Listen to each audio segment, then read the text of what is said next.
సిక్కింలోని మంగాన్ జిల్లాలో కొండ చర్యలు విరిగిపడిన ప్రాంతాల్లో సహాయక చర్యలు ముమ్మరంగా కొనసాగుతున్నాయి. ప్రఖ్యాత వేసవి విడిది ప్రాంతాలైన లాచెన్లో కొండ చర్యలు విరిగిపడి 1800 మంది చిక్కుకుపోయారు. భారీ వర్షాలకు ఆ ప్రాంతాలకు వెళ్లే రహదారులపై పెద్ద ఎత్తున మట్టి చర్యలు విరిగిపడి రాకపోకలు నిలిచిపోయాయి.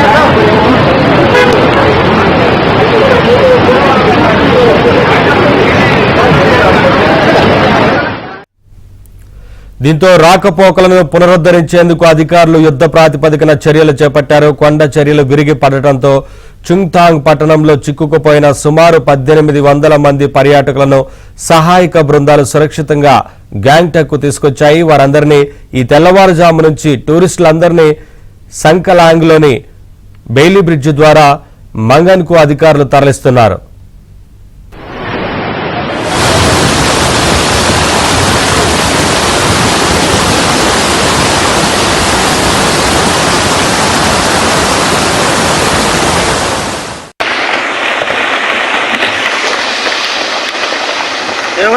मिस्तांग पाइरो डुंगा धरा आउँदैछ रोड ब्लक भयो बाटो कुदो है डुंगा धर्दैछ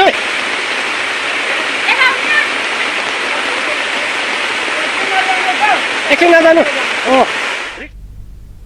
భారీ వర్షాలు కురుస్తుండటంతో పాటు కొండ చర్యలు విరిగి పడుతుండటంతో మంగన్ జిల్లా యంత్రాంగం కీలక నిర్ణయం తీసుకుంది. ఉత్తర సిక్కింలోని అన్ని పర్యాటక అనుమతులను రద్దు చేసింది. ఇప్పటికే జారీ చేసిన అనుమతులు కూడా చెల్లవని స్పష్టం చేసింది. తదుపరి నోటీసు వచ్చే వరకు టూరిస్టులను నార్త్ సిక్కిం వైపు పంపవద్దని టూర్ ఆపరేటర్లకు సూచించింది.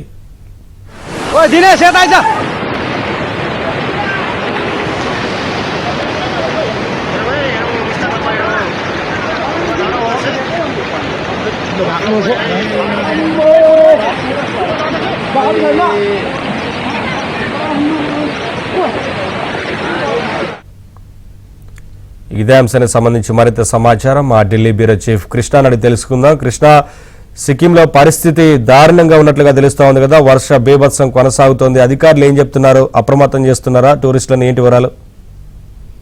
నవీన్, సిక్కింలోని మంగాన్ జిల్లాలో జరిగినటువంటి కొండ చర్యలు విరిగిపడినటువంటి ఘటన పైన పర్యాటకుల రక్షణ కోసం ప్రభుత్వం అన్ని చర్యలు తీసుకుంటుంది.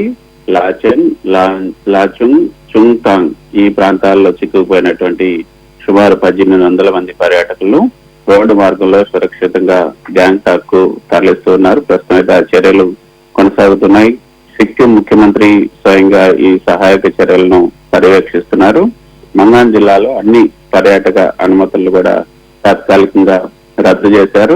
అయితే ఈ లాచుంగ్, చుంగ్థాంగ్, డోంగ్ ఈ ప్రాంతాల్లో భారీ వర్షాలకు తీవ్రంగా ఈ ప్రభావితమై ఈ కొండ చర్యలు విరిగిపడుతున్నట్లుగా అధికారులు చెప్తున్నారు. ఈ కొండ చర్యల వల్ల రహదారులు అన్ని కూడా మూసుకుపోయాయి. కొన్ని ఇళ్లు అయితే ధ్వంసమయ్యాయి. ఇంకా కొన్ని ప్రాంతాల్లో వర్షాలు కొనసాగుతున్న నేపథ్యంలో అక్కడ రహదారి మరమ్మతులు, విద్యుత్ సరఫరా పునరుద్ధరణ వంటి పనులైతే కొనసాగుతున్నాయి. ప్రస్తుత పరిస్థితుల్లో పర్యాటకులు ఉత్తర సిక్కిం కు ప్రయాణించకుండా ఉండాలి అంటూ అధికారులు అక్కడ సూచనలు, సలహాలు ఇస్తున్నారు. ప్రస్తుతం అయితే అక్కడ టూరిస్టులని రానియకుండా తగిన జాగ్రత్తలు తీసుకోవాలని కూడా భావిస్తున్నారు. అయితే ఈ భారీ వర్షాలు కురుస్తుండటంతో పాటు కొండ చర్యలు విరిగిపడటంతో ఈ మంగన్ జిల్లా యంత్రాంగం అంతా కూడా ఒక కీలకమైన నిర్ణయం తీసుకుంది. ఉత్తర సిక్కింలో ఉన్నటువంటి అన్ని పర్యాటక అనుమతులను రద్దు చేసింది. ఇప్పటికే జారీ చేసినటువంటి అనుమతులను కూడా రద్దు చేస్తూ తదుపరి నోటీస్ ఇచ్చేంత వరకు కూడా ఎవరు నార్త్ సిక్కిం వైపు వెళ్ళవద్దంటూ టూర్ ఆపరేటర్లకు కూడా ఆదేశాలు జారీ చేసింది. మీరు చెప్పినట్లుగా పరిస్థితి అయితే కొంత భయానకంగానే ఉందని చెప్పొచ్చు. సుమారు 1800 మంది ఈ కొండ చర్యల మధ్య చిక్కుపోయినట్లుగా తెలుస్తుంది. కొండ చర్యలు విరిగిపడి 1800 మంది ఈ ప్రాంతంలో చిక్కుకుపోయారు. లాచెన్ లో ప్రధానంగా ఈ కొండ చర్యలు విరిగిపడి ఈ 1800 మంది కూడా చిక్కుకుపోయారని చెప్పొచ్చు. ప్రఖ్యాత వేసవి విడిది ప్రాంతాల్లోనే చెప్పొచ్చు. ఈ లాచెన్ మిగతా ప్రాంతాలు ఈ మంగాన్ జిల్లాల్లో ఈ వేసవి విడుదల ప్రాంతాల్లోనే ఓకే. ఈ కొండ చర్యలు విరిగిపడుతున్నాయి. రాకపోకలను అయితే పునరుద్ధరించేందుకు ప్రస్తుతం అధికారులు యుద్ధ ప్రాతిపదికన చర్యలు చేపడుతున్నారు. కొండ చర్యలు విరిగిపడటంతో చుంతాంగ్ పట్టణంలో చిక్కుపోయినటువంటి మొత్తం పర్యాటకులందరినీ కూడా సహాయక బృందాలు సురక్షితంగా గ్యాంగ్ టాక్ కి తీసుకెళ్తున్నాయి. వాళ్ళందరినీ కూడా ఈ రోజు తెల్లవారుజాము నుంచి టూరిస్టులని డైలీ బ్రిడ్జి ద్వారా మంగన్ కి తరలిస్తున్నట్టుగా తెలుస్తుంది. Thank you Krishna, thanks for the